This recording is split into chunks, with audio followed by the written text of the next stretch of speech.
What's up, guys? We're here to introduce phase one, show you what's going to go on in this phase, talk about the nutrition and exercise, and teach you what to expect. So let's dive into it. Mike, what's the purpose of phase one? What are we trying to do in this phase? Phase one is to build your metabolism. We want to go ahead and put as much muscle on you as possible in phase one, so this way we can increase your metabolism. And let me kind of explain how that works. 1 pound of muscle burns 50 calories. So, for example, if you take two guys, let's say are both 150 pounds, if one guy had more muscle than the other person, then the guy with more muscle actually has a higher metabolism. Yeah. So, we're going to increase the amount of muscle we have in phase one, so this way we can increase the metabolism. Yeah, and I think this is really kind of laying the foundation for the later phases, because this is really what makes a lot of what we're going to do later to get the six-pack possible. Because I know, like I know some guys around your size, and they eat way less, but they still gain weight. Yeah. You know what I mean? And this is what's responsible for that phenomenon. So phase one, really important phase. Okay, so for a guy who doesn't really have an understanding of what resting metabolism is and why it's so important, can you explain that? What is metabolism, and why is it so critical for getting six-pack abs? Well, resting metabolism is basically the amount of calories you burn when you're not doing anything. And that's very important because think about it, if we only burn calories when we're in the gym. I mean, you'd have to constantly be working out and constantly be in the gym. So burning calories without having to work out, that's the whole magic of this entire program. So this way you can burn calories when you're at work, burn calories when you're sleeping, burn calories when you're on the couch watching a movie. That's resting metabolism. And so our goal is to increase it as high as possible, so this way you're able to not have to diet all the time and actually eat the foods and enjoy it and stay lean and ripped.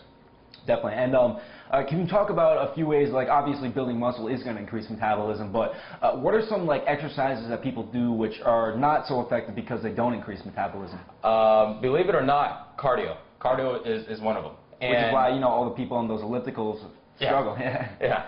Cardio it's good, for staying active, but when it comes to increasing metabolism, cardio doesn't change your metabolism at all. You're only burning calories when you're doing it, and the moment you get off, you stop burning. Think about it. You're on a cardio machine, you're going, your body temperature's up, and your heart rate's up, but what happens when you get off?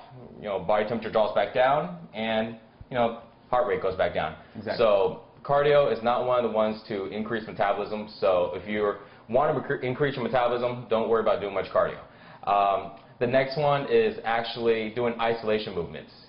Basically working a small muscle group like your biceps or just your abs or something like that. The reason why it doesn't increase your metabolism as much is because the muscle is so small. So remember, our goal is to build as much muscle as we can. So we definitely want to go ahead and do compound movements and basically working on different muscle groups at the same time instead of just one. Definitely. Okay, so obviously, in order to increase our metabolism, we want to build as much muscle as possible.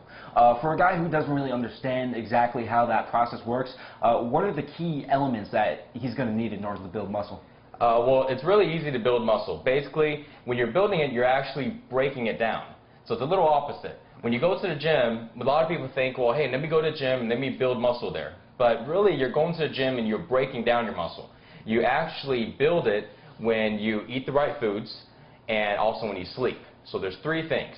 You got working out, which breaks down your muscles, the eating, the nutrients, which actually feeds your muscles the nutrients it needs to rebuild and regrow, and the sleep is the actual part of rebuilding. Yeah. A lot of guys, what they do is they actually don't do the last part because they don't understand what sleep is. Sleep is actually recovery for your muscles. If you keep breaking it down and you don't get enough sleep, all you're doing is actually losing muscle because you keep breaking it, and there's no healing process. Yeah, and I think that's a really key point for guys to understand, that really the workout is only the stimulus, and unless you have the right nutrition and the right sleep, then the workout really isn't going to do you very much good. All right, so let's talk about the workout.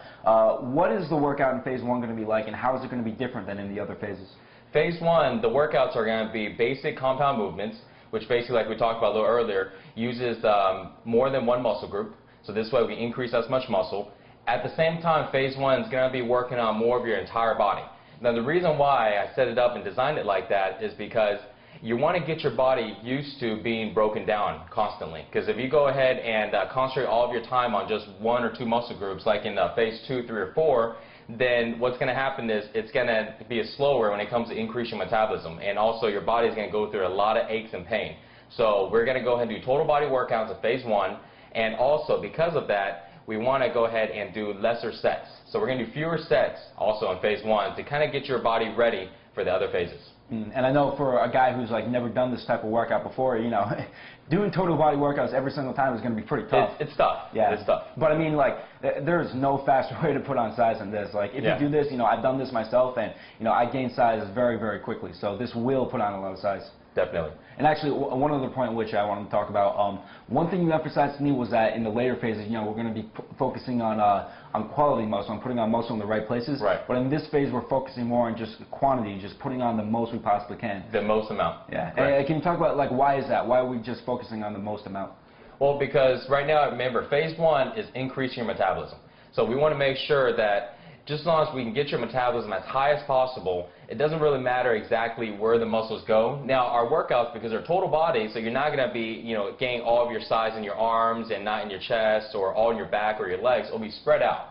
But we don't really concentrate so much on, like, shaping. Yeah. You know, we're just going ahead and just put as much muscle as possible. We will get to shaping and isolation and kind of developing the muscle at later phases. Yeah, I think that's key because, you know, a lot of people, they try to, like, they do tons of curls, but there's nothing to have a shape. It's like, like you were saying, it's like a sculptor trying to sculpt when he has no clay. Right, exactly. We're kind of pretty much, like you said, we're putting on the clay first, and then afterwards we'll go ahead and sculpt it out. We'll define the abs the way we want, define the arms and chest and things like that. So let's talk about the nutrition in phase 1. What's that going to be like, and how is it going to be different than in the other phases? The nutrition in phase 1 is the beginning of the zero willpower eating system. So what I want to do is, instead of trying to have you implement the entire system all in one day, all in a few days, we want to take it step by step. Now, if you have willpower and you know you have really, really good eating habits, then you can probably go ahead and take it all out at once. But even myself, I couldn't do it. So to make sure we started off slow, I want you to go ahead and replace one of your meals right now with a zero willpower eating system meal, which is basically prepping the meals, following the rules, putting it into a Tupperware. So we're going to do that in the beginning, and later on we'll grow from there, and we'll increase it to 2, 3, 4, and eventually 5 to where you're following the entire system the way it was written out. There's 5 rules when it comes to nutrition and when it comes to eating. And I created the 5 rules because it's easy to follow. You know, sometimes you're out eating or you're grocery shopping and you can't really remember what's good and what's not. Rule number 1 is every meal needs to have protein and carbs. Reason why? Protein builds the muscle, carbohydrates for energy. Okay, don't worry about the low-carb Atkins diet and all that stuff. It's not going to work for the long run. Rule number 2 is every meal needs to be low in fat, calories, and sugar. And the reason why is because you'll see that when you try to stay low in fat, calories, and sugar, that pretty much eliminates, you know, all the bad foods. So this way, if you're not sure, you just look at a food and you go, well, is this food low in calories? Is it low in sugar? Is it low in fat? If it breaks one of the rules, it's not good. If it breaks 2 of the rules, it's bad. If it breaks 3, I mean, it's just going to blow you up. And one of the foods that actually break all 3 would be donuts. High in fat, high in sugar, and definitely high in calories. Something that's good, for example, would be, let's say, chicken breasts. Or maybe, let's say, a tortilla. Actually, tortilla is not that good to think about it, because I had to think, is it low in calories? Well, it's actually a little high in calories and fat, no sugar.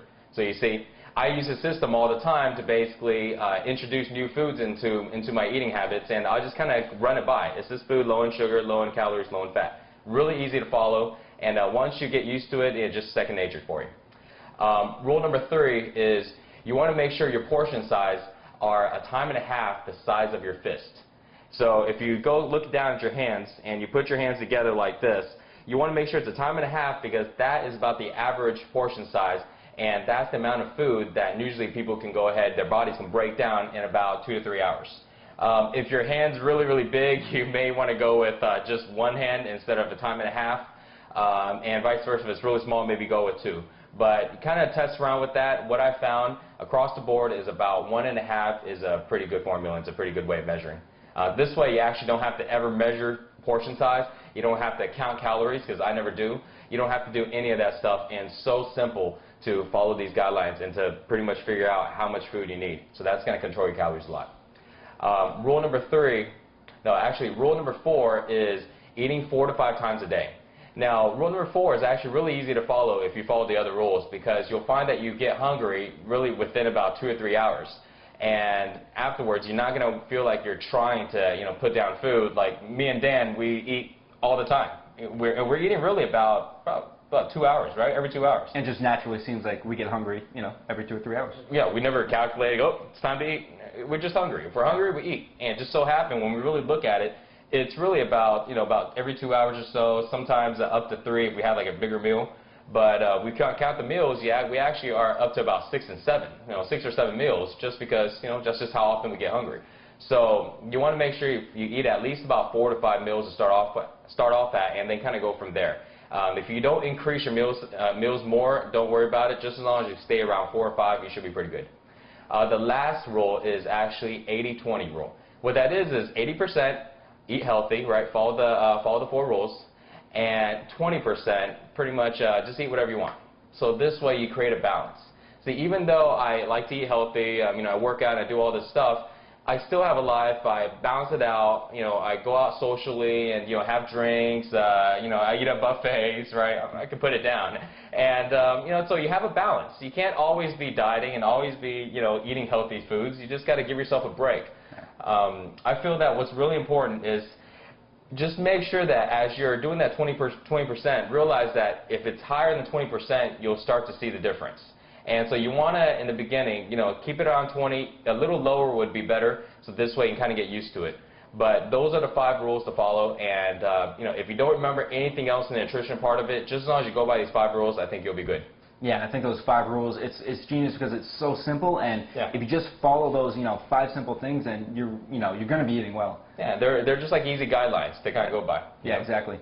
Actually, one thing I wanted to talk about, I know this whole system is designed so that we're implementing the very most important things first before we've even, getting into the more complex stuff. And, eventually there's a lot of stuff we're going to want you guys to learn about, like, alcohol and liquid calories, social situations.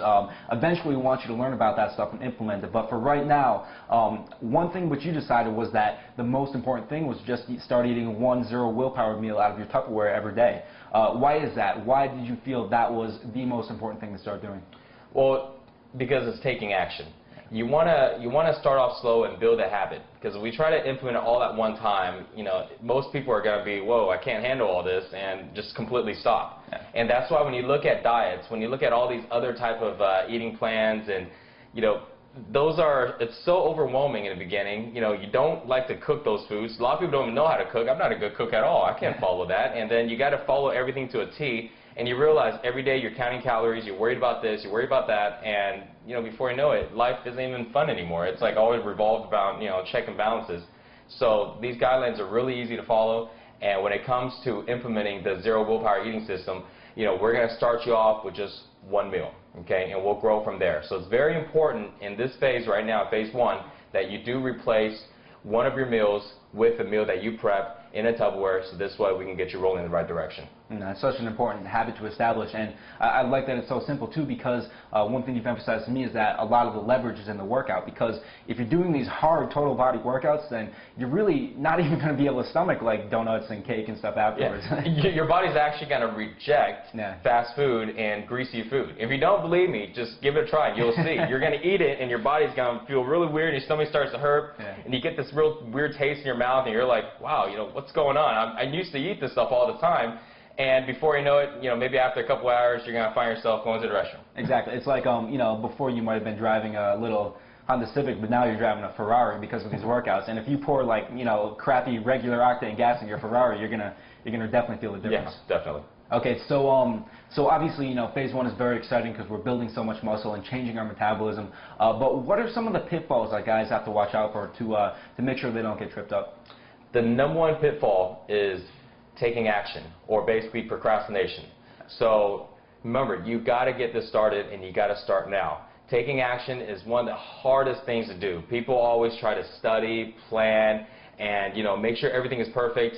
Don't worry about all that. Get started now. I don't care if you don't have 30 or 45 minutes, which really everybody does, but if you have just 10 minutes, just 15 minutes, get up and get going. Start working out and just start implementing just the littlest things, and the easiest and the most important one is just start implementing the workout part.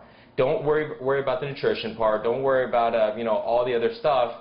You'll learn that along the way. Just get started. I've got to really say that is the most important. There's a lot of pitfalls that guys run into, but that is by far the biggest one. Yeah, and I know like one thing that we've talked about a lot is this concept of momentum. Yeah. And the hardest thing to do is to go from like and to start doing something from there. So I mean, even if you're doing something which isn't perfect, if you just kind of get the ball rolling and maybe do like 10 minutes a day of the working out, even that is going to be far, far better than nothing. Definitely. Another pitfall to watch out for is everybody wants to get the six-pack abs, right? They want to go ahead and get the small waistline, but you'll see that in phase 1, you're not actually going to get your waistline a little smaller, because remember, our main goal is to put on muscle.